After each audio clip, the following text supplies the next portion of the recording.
gentlemen. Mr. Speaker, I do rise today in support of H.R. 1430, and I appreciate the primer that we were just given from the other side on what an emergency is. And I would remind my good friend on the other side that on November the 8th, 2016, the Americans stood up and said, we have an emergency, we need to change directions, and they elected Donald Trump to president to do just that. So that's a good reminder. You know, Mr. Speaker, our constituents have a right to know whether or not EPA regulations are based on sound science and if they benefit the American people. And keeping in vein with what I just said, we have a better way. Speaker Paul Ryan has put out his plan for a better way. Donald Trump has been elected for that better way.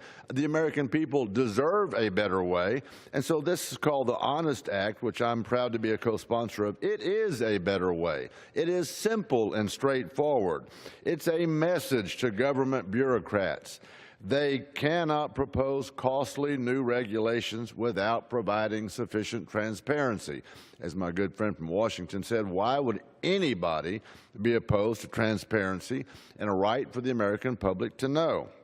Opponents of this bill apparently think Americans do not deserve to know the truth, not to mention the science, quote unquote, behind EPA burdensome regulations. Trust me when I say Americans deserve the truth from the very start.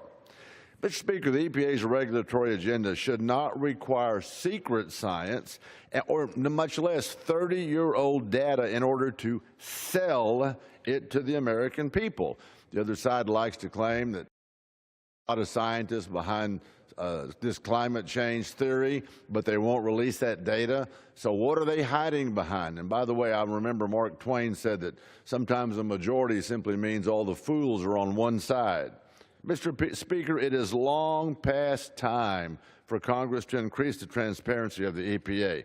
This Honest Act will do exactly that.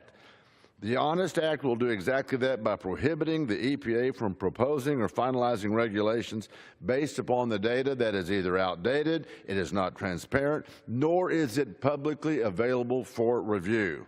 I want to thank Chairman Smith for bringing this important legislation to the floor today. I want to thank the fine gentleman from Washington State, Mr. Newhouse. And Mr. Speaker, with that, I yield back. The gentleman yields.